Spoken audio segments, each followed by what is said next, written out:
Chapter 8 Food Safety Management Systems and Storage.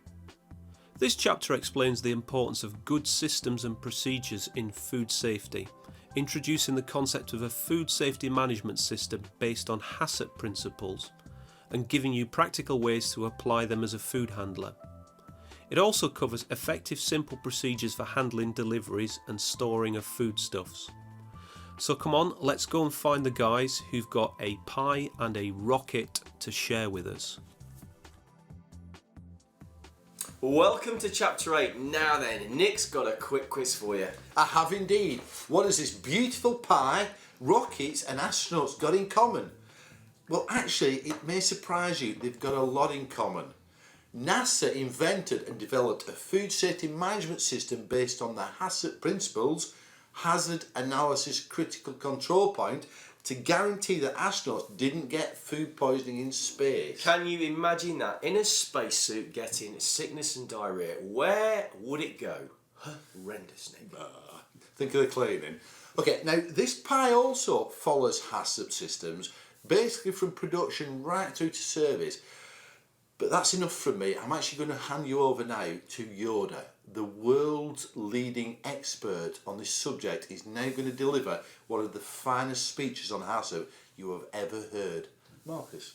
What would you like to know? Well, what actually is Haccp? How does it affect me and how does it affect the food business? Well, Nick, now then, the best way to understand Haccp is to actually split the word into two parts. First of all, HA, which stands for Hazard Analysis. Now, here is where you're finding out exactly what the threat is. So let me give you an example. For example, bacteria in chicken. Okay, and CCP, Critical Control Point, that is where you do something about the threats you've identified. For example, cooking the chicken at the right temperature for long enough to kill the bacteria. Exactly. You put controls in place to minimise the risk, and this might be different types of storage, so refrigeration or freezing, maybe the time that the food's in the danger zone, the time you're taking to prep the food, what cooking times you have and the temperatures for cooking, and also how long it's taking you to serve. Okay, good point. So Haccp is about identifying the potential problems, putting some controls in place to reduce the risk, and really what you're going to do if something goes wrong. Haccp really is that simple. It's a risk assessment for your food.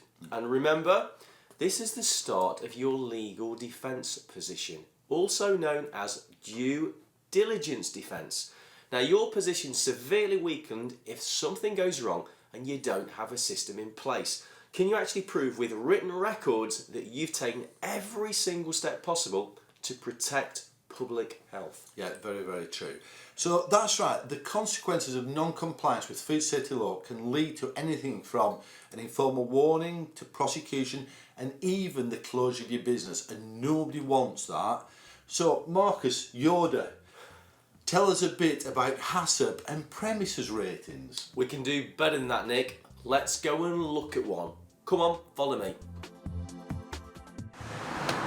I'm at number 62 in Colne in Lancashire, and this is a 5-star rated food business. Now, as I'm sure you already know, your local environmental health officer under the Hygiene rating scheme will give your food business a score between 0 and 5 stars. One of the most important bits that contributes to that 0 to 5 stars is your Haccp system. So without a robust and effective Haccp system, it's impossible to get 5 stars. Let's now go back to the whiteboard and we'll talk about Haccp some more. So let's have a quick look now at your legal responsibilities when it comes to Haccp. Now I'm at the whiteboard, classic whiteboard moment for you. Just play along with me because it is important. I want you to test yourself as I talk to you. So what have we got over here? We've got legal responsibilities, and over here I've got a yes. Does that apply to you? Depends, mate, depends. Or is it no, it definitely doesn't apply to you? So, first of all, legal responsibilities, implementing a food safety management system based on Haccp. Is that definitely yes, you as a food handler? It might depend, or it could be a no. And hopefully you go, Marcus, well that depends, doesn't it, on what I am doing in the business. Because if I'm a supervisor or the owner, you definitely do need to implement it. If you're a food handler like you might be, it might depend on your level of responsibility. The next one then. ensure everybody in the business has been trained. What are you doing right now? And hopefully you're going, well, I'm listening to you, Marcus. Well, yes, you are, but what else are you doing? Training. So every single person in the business have to be trained. So that's not just dependent, no, that's it. Yes. Next one.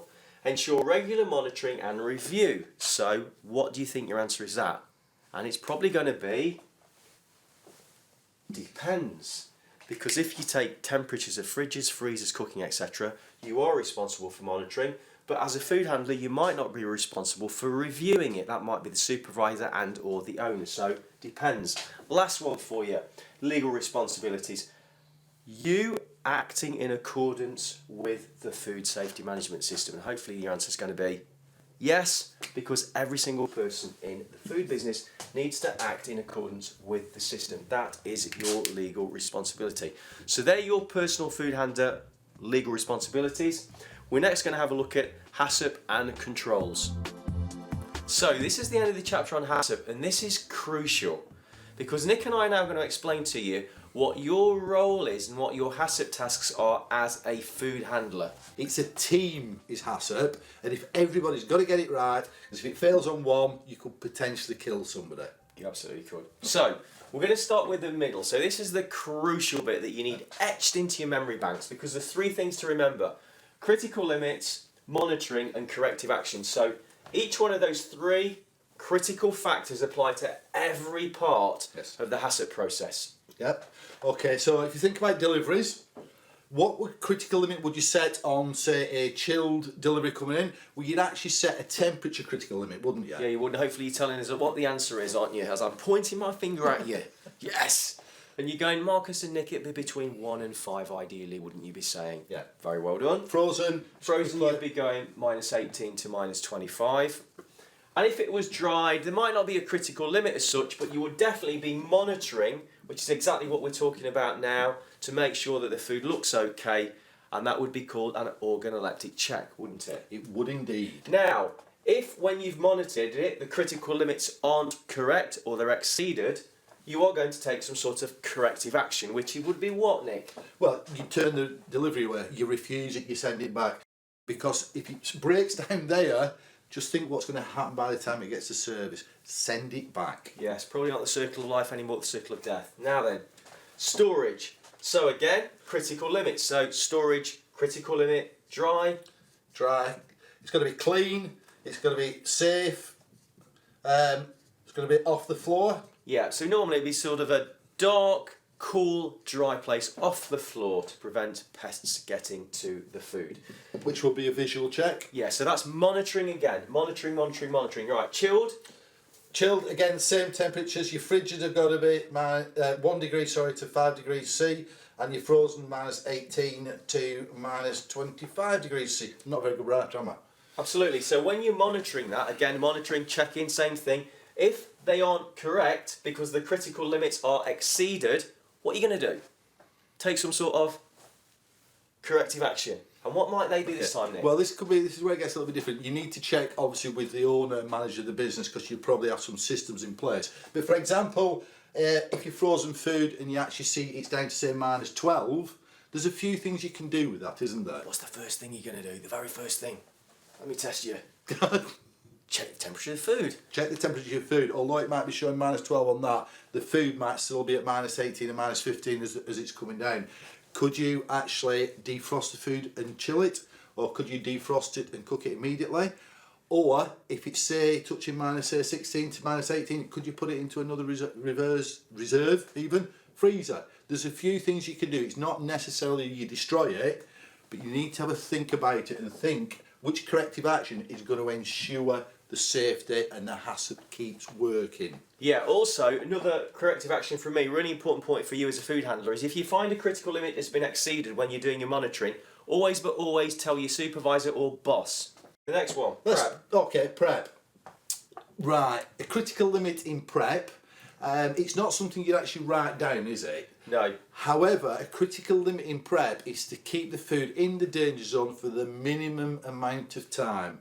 Remember, one of the highest causes of food poisoning is food left in the danger zone too long. That's usually at prep or at cooling. So make sure that you keep that food within, say, 30 minutes. Get it out to storage, prep it, cook it. So that's your recommendation then, 30 minutes. Yeah. Have somebody monitoring that again, Yeah, Nick? just keeping an eye on it time-wise. You don't have to write a phone number, but make sure people are monitoring that with the time. If it's not happening and the food's sat there for 2 an hour, hours. 2 hours, bacterial multiplication is horrendous.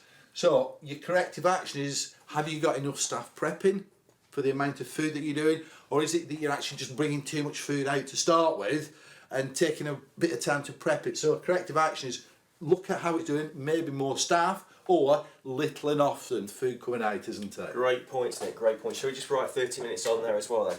So the next one then to think about is cooking. So again, what are the critical limits for cooking? How are you going to monitor it? And what corrective actions are you going to take if you get something wrong with the cooking? So, first of all, cooking temperature, critical limit, UK. Oh, I'm trying to trick you then, aren't I? England or Wales? What? 75 degrees, hopefully, St Mark's on it. If you're in Scotland, it would be 82, wouldn't it? So you're going to monitor that when you're cooking with what, please? Hopefully you've got lots of them in your business. Nick and I talk about this all the time to you. It's not a pen. It's a probe. It's a temperature probe. Now then, corrective action. You check that food and it's actually at 68 degrees. What do? Well, you actually carry on cooking it, don't you? Until you achieve it, and you use a temperature probe to make sure. And then you document it, don't you? Yes, you do. Write it on one of your Haccp forms. Yep, because cooking is quite often the last stage that food will have before it goes to service. Absolutely. And if you're thinking to yourself now, well, I'm not really sure, Marcus, about forms because I don't seem to have any forms. I've not seen any forms. Is that part of my job? Yes, it is. Go and talk to your supervisor or boss because it's their responsibility to make sure that you have the correct Haccp forms within your food business. Yes. Let's now move on to the last one, Nick, service. Okay, think of some of the critical limits. Again, you just cook the food. You ideally want to get it to the customer within 20 minutes, don't you? Yes, you do. You might actually put it into a hot hold, which is temperature-wise 63 degrees for a maximum of 4 hours. Or chill to 5 degrees within 90 minutes. Remember, these are legal requirements. How are you going to monitor it? Good old temperature probe. What you're going to do, you're also going to write it down again. Now then, Marcus, corrective actions. On what? It's been sat there for 20 minutes before a customer gets to it. What should I do? What should you do if it's only 20 minutes? Well, you need to probe it first, Nick, and check the temperature's good. Yeah. Because if it's over 63, you can still serve it. If it's under 63 and I was eating a meal from you and it's too flipping cold, I'll be sending it back. Yeah? Yeah.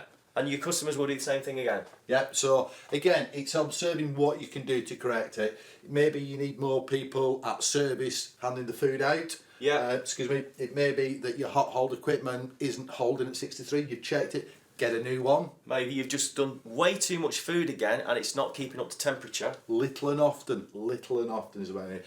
In the entire circle of that food, from delivery through to cook, through to serve, you've got to make sure that you set your correct critical limits. You've got to make sure that you monitor it to make sure it's actually doing its job and you're achieving them critical limits. And then, if something goes wrong, it's not a don't panic situation, it's sort it out properly. Doesn't matter what you do, where you fit in to the process, these 3 critical factors apply to you. Oh, Tina's here with my delivery. I love this woman. I've asked her out 15 times. Every time she said no to me. Have you got any tips to help me? Right, come and help me accept the order and we can talk about what to do at deliveries, can't we? Tina, how are you doing today? Hi here, darling. I can't do that, Tina. You know, I'd love to do that, but I actually just can't do that. So listen, you just leave these order details with me, yeah? And I'll bring you a cup of tea that is, right to reception. Okay. Right, now, every food business should have a written procedure for accepting or rejecting food deliveries based on their condition at arrival. It's part of your Haccp system. So, before I sign this delivery note, what's in the order? This needs to be looked at before we accept the delivery. So, first of all, let's open this up. Does the food look fresh? Let's have a quick little check from Marcus. Looks pretty good. It's frozen food. Is it at the correct temperature? So what do I need to do? Yes, I need to use one of these things, don't I? Hopefully you'll immediately go, Marcus, get your probe out. Check the temperature, which we need to do first of all. And that's at minus 18. So I'm happy with the temperature now. Packaging, happy with that. It's not split. Looks pretty good. Also, the other thing I'm just checking for is the date. I want to make sure that it's in date, don't I? Otherwise, I'm going to have to send it back. So it's clean, undamaged. Can the delivery immediately be put into storage? Because it needs to, so that it doesn't come up higher temperature. So it all looks good within the range, so I'm going to accept the order from Tina. So let's just get my pen out and just sign this off. And what I'm now going to do is I'm going to take this to her at reception with a lovely cup of tea. And actually, you know what? She asked me nicely, I might give her a couple of bourbon biscuits as well. But what if the order wasn't acceptable? Let's look at what circumstances you would reject this order and send it back. So, please pay attention when to reject a delivery. If it's high risk or perishable foods delivered in the danger zone between what? 5 and hopefully you go Marcus's 63. If you are, give yourself a pat on the back. Now if it's frozen food, it might have been thawed or partly thawed, send it back. If the packaging's dirty, wet or damaged, send it back. If you were getting a delivery, let's say cans, the cans were dented, bulging, rusty or leaking, send it back. If it's a delivery of, let's say, vegetables or anything else that has got a sign of mould or spoilage, send it back.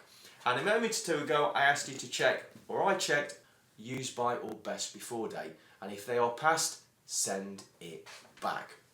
So, I need to now get this into storage immediately, starting with frozen chilled. Remember, correct storage helps to prevent foodborne illness, preserve the food taste, appearance and its nutritional value, provides adequate supplies when they're needed, also avoids spoilage and wasted food, and it keeps you and your food business within the law and avoids prosecution for selling any unfit food. Right, I'm now going to go and sort Tina out with those couple of bourbon biscuits.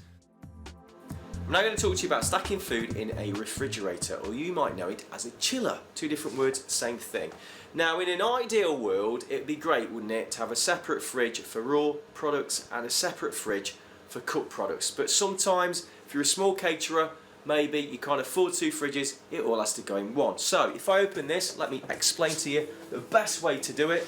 Now this is a commercial fridge, which basically means very, very quickly and very, very simply, is the salad, perishable raw food, is at the top. In a domestic fridge, you'll find it at the bottom, won't you? In those 2 drawers at the bottom, which means any juice from any chicken or anything can fall on it. So always at the top. So I've got my salads at the top. I've also got at the top milk, creams, butter. If I move down, I've then got a lot of ready to eat foods. Things like already cooked chicken, high risk foods, quiches.